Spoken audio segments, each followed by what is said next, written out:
everyone. I'm excited to be coming to you from Manifest the Future of Logistics in Las Vegas this week. Here's a recap of some of the amazing conversations I've been having. Thanks for meeting us for coffee. Can you please introduce yourself real quickly? Yeah, I'm Rich Krul, CEO of Hoplite Logistics. Okay, Rich, I have one question for you.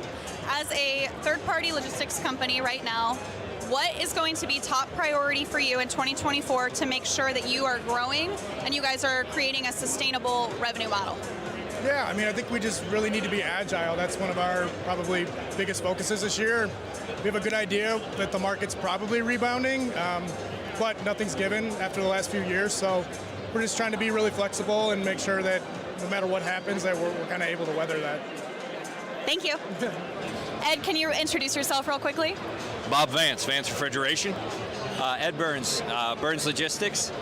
And Burns Logistics is a 2PL, so as a 2PL in 2024, can you tell me what you guys are doing, what your top focus is to ensure that you are able to see growth in the 2024 freight market?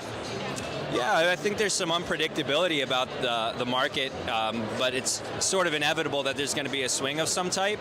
So I think it's educating both carriers and shippers that they need to be ready for when it does happen.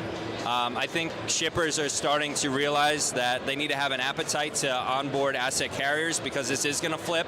And if they're not prepared for it, they're going to see a lot of volatility in their rates, and they're going to, see skyrocketing rates, which they don't want to relive the pandemic By any means. rate volatility. So they need to be strategic and think ahead, and those that do will be in a good position, and those that don't are going to be hurting. So helping your partners and your clients be more prepared for what's to come, and maybe even in that prospecting role, taking that more kind of trusted advisor type of role, right?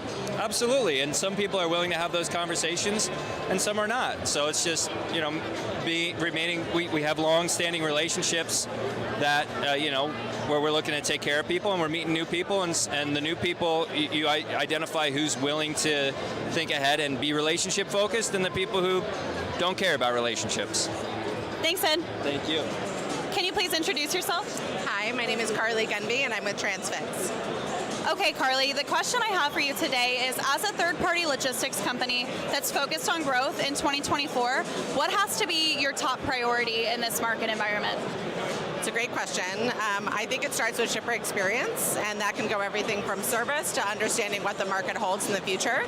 We try to be really transparent with our shippers. We try to provide them with as much data and analytics. We use our chief economist in every meeting that we have with them in our QBRs to try to share and prepare them for what changes may come or may not come so that they can make the best decisions for their own supply chains. Absolutely. Being transparent and educational and forward-focused. Thank you. Of course. All right, Shannon, can you please introduce yourself? Yeah, Shannon Breen, co-founder and CEO at Freightbana. Okay, Shannon, my question today is, as a third-party logistics company that's focused on growth in 2024, what has to be top of mind for you and your main priority in this market? For us, it's all about innovation, right? We've got a unique model. We're trying to prove that out. We've got supporters on the carrier and shipper side. And so for us, people want to see something different and unique. So if we don't innovate, we don't grow. And so that's really the key for us. Awesome, thank you. Hi, Kelly, can you introduce yourself? Yeah, my name is Kelly with Cake Freight. I have one question for you. As a third-party logistics company that's focused on growth in 2024, what has to be your top priority in this market environment? I think it has to come down to the people, for sure. Yeah, that's our main focus. The people, and I would say predominantly partnerships is what we're focused on. Yeah. Having a strong talent base internally to make sure that you guys are able to stand out from the rest and service your clients? Yeah, definitely. And we went fully remote this last year. Yeah. So that's another, we're able to broaden out and bring in talent that's on a national level as opposed to local level. In San Diego, it's a little bit, of a challenge. Yes, Yeah, right. Yes. Very cool. Well, thank you for your answer. Yeah. Appreciate it. Yeah, thank you. Travis, can you introduce yourself? Hey, I'm Travis Hamill, Vice President of Sales and Operations for SIO Logistics. We're a 3PL based out of Houston, Texas. Okay, my question for you as a third-party logistics company is, if you're focused on growth in 2024, what has to be your top priority? I'd have to say people, and that's not just the people that we're hiring on, but it's also the investment in people that we're having relationships with. It's still a people's market. Everyone wants to bring in technology, and that's great, but it really is about the relationships you have with your employees, the carriers, and your clients. Awesome, thank you. Hi, Michael. Can you introduce yourself? Hi, my name is Michael Brossi. I'm with McClay's Logistics, and I'm the Director of Sales for them.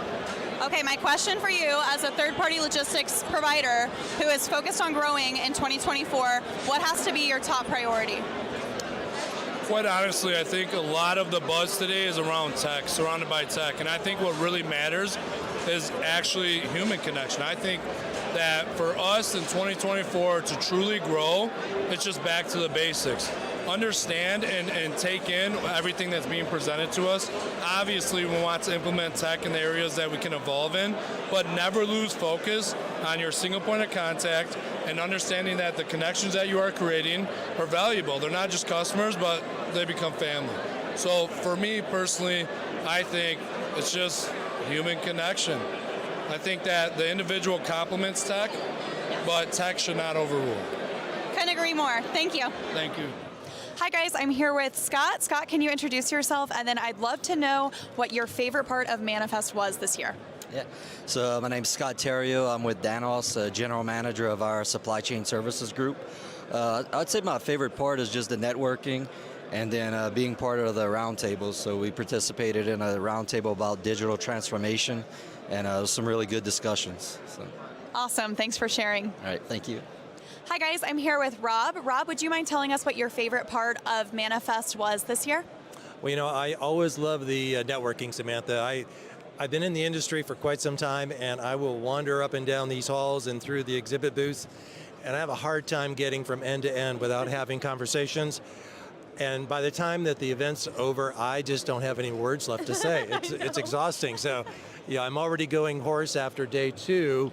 And yet we've got another event tonight to participate in, so trying to hydrate before the next talking session breaks out. Yes, awesome. Well, the networking is always great here at Manifest, and is this an event that you would say you would attend next year?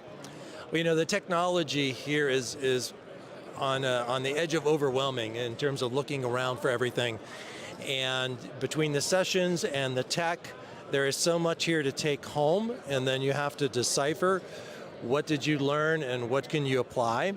I will tell you that the last session that I was in, and we don't think about this, but all the technology, all the cybersecurity associated with making sure that the tech is safe, and just how vulnerable we are. Because we as humans make silly little mistakes that folks can take advantage of. So, think twice before clicking on that email link that takes you somewhere where you're not quite sure you're going to end up. Yes. Awesome. Well, thank you so much, Rob, and I look forward to hopefully seeing you here again next year. Absolutely. We'll be here then. Thank you, Samantha.